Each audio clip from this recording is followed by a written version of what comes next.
Assalamualaikum warahmatullahi wabarakatuh. Selamat datang lagi di channel YouTube saya. Pada video kali ini, saya akan memberikan contoh latihan soal UP Pedagogik khusus mata pelajaran Bahasa Inggris Part 1 bagian pertama. Nah, sahabat guru, soal yang akan saya berikan ini adalah soal sebagai pengayaan untuk referensi sahabat guru ketika mengikuti UP nanti.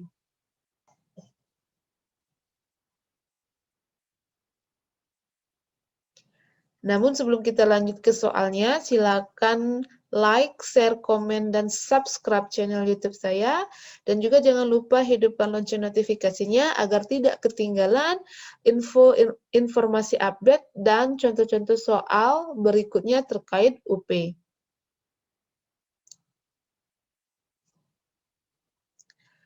Kita langsung saja ke contoh soal yang pertama. Di sini ada capaian pembelajaran, kompetensi pedagogik. Capaian pembelajarannya adalah menguasai karakteristik peserta didik dari aspek fisik, moral, spiritual, sosial, kultural, emosional, dan intelektual. Indikatornya adalah 1.1 memetakan kompetensi bahasa peserta didik dalam kelas bahasa Inggris. 1.2 menjelaskan kesulitan belajar yang dialami peserta didik dalam kelas bahasa Inggris.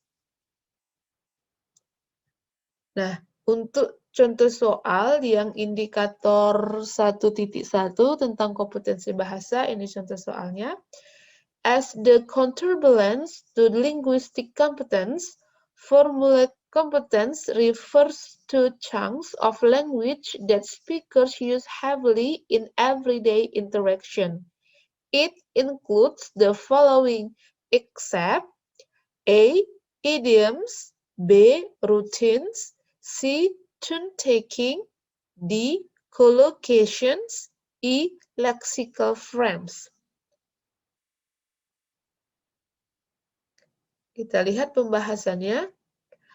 Pada soal nomor 1 ini, atau pada indikator 1.1, indikator yang diambil adalah tentang kompetensi bahasa Inggris. Untuk mencari jawaban yang benar, maka langkah-langkah yang kita tempuh adalah 1.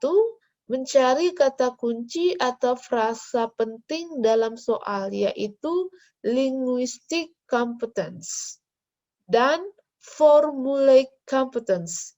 Di dalam soal juga ditemukan kata counterbalance yang berarti bahwa linguistik dan formulaic competence saling mengimbangi.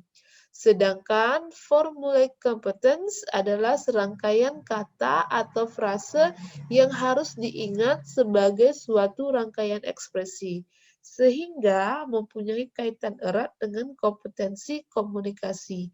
Kata kunci lain adalah except, kecuali. Mencari jawaban yang tepat atau benar. Nah, dari pilihan jawaban, yaitu A. Idioms, B. Routines, D. Collocation, dan E. Lexical frames, semuanya adalah komponen yang dibutuhkan dalam kompetensi berkomunikasi. Sedangkan C. Tune-taking adalah suatu urutan antara merespon dan berujar atau menginisiasi percakapan. Jadi jawaban yang tepat adalah C. Tune-taking. Nah, jadi sahabat guru, kalau kita lihat contoh soal di sini adalah yang pertama kata kuncinya itu counterbalance to linguistic competence. Jadi kemampuan berbahasa dari pilihan A, B, C, dan D yang berkaitan dengan kemampuan berbahasa, yaitu idioms yang sering kita gunakan ketika kita berbahasa, terutama komunikasi, juga routines, collocation, lexical frame. Sedangkan tune-taking itu sama seperti bergantian, jadi tidak ada hubungan dengan linguistic competence. Jadi jawab yang benar adalah C, tune-taking. 1.2, soal yang kedua. Among the areas where our behavior can directly influence our students' motivation to continue participation in EFL classes is determining short-term goals, which include the following. except A. The successful writing of an essay. B. The ability to partake in a discussion. C. The possibility of a better job in the future. D. The learning of a small amount of new language. E. The passing of the progress test at the end of the week.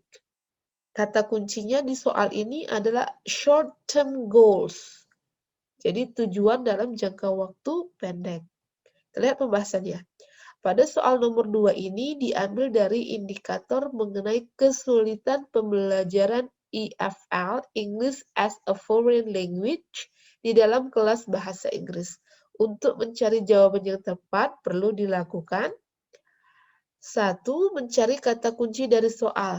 Nah, kata kunci dari soal itu adalah students' motivation to participate in class dengan menentukan short-term goals dan accept atau kecuali. Jadi ada 3 kata kunci. Yang pertama student motivation, yang kedua short-term goals, dan yang ketiga accept, kecuali.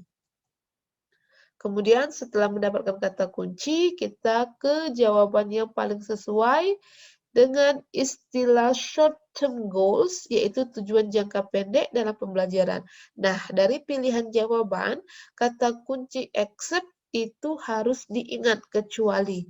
Pernyataan pada pilihan jawaban C, the possibility of a better job in the future. Nah, frasa ini in the future berarti diartikan sebagai target atau tujuan jangka panjang. Sedangkan di soal tadi ada kata kunci short term goal. Pilihan jawaban yang lain selain kunci jawaban C dikategorikan dalam short term goal. Jadi jawaban yang tepat adalah C, the possibility of a better job in the future. Karena kecuali dari short term goals. Capaian pembelajaran yang kedua adalah menguasai teori belajar dan prinsip-prinsip pembelajaran yang mendidik dengan indikator menjelaskan teori dan prinsip-prinsip pembelajaran bahasa Inggris. Di contoh soalnya, applying the humanistic approach, the teacher should encourage supportive atmosphere in the classroom by means of following acts, except A. Listening to the students. B. Encouraging them to share their feelings. C. Accepting their comments without judgment. D. Fixing the aims for the course or for one lesson. E. Obliging the students to do what they plan to do that day. Kita lihat pembahasan soalnya. Soal tersebut di atas dari indikator 2.1 tentang teori dan prinsip pembelajaran bahasa Inggris. Berikut cara menjawab soal nomor 3 tersebut. Yang pertama, mencari kata kunci atau frasa-frasa yang penting dari soal tersebut. Kata kunci dari soal tersebut adalah humanistic approach dan accept, kecuali. Jadi pendekatan secara humanistik. Setelah mengetahui kata kunci, maka kemudian melihat ke pilihan jawaban. Dari semua pilihan jawaban yang tidak termasuk dalam teori humanistic approach adalah E. Obliging students to do what they plan to do that day. Karena mempunyai arti bahwa guru mengharuskan untuk melakukan kewajibannya. Sedangkan kalau kita ketahui teori humanistik itu adalah memanusiakan manusia dengan tidak membebankan siswa terhadap pelajaran. Jadi untuk soal ini jawabannya adalah E. Obliging students to do what they plan to do that day. Oke sahabat guru, sengaja pada video kali ini saya memberikan sedikit-sedikit contoh soal agar sahabat guru tidak merasa bosan menonton video saya dengan durasi waktu yang lama. Kita ketemu lagi di video saya selanjutnya masih dengan latihan soal UP Pedagogik mata pelajaran bahasa Inggris. Jangan lupa subscribe, like, share, dan komen. Terima kasih telah menonton. Semoga bermanfaat. Wassalamualaikum warahmatullahi wabarakatuh.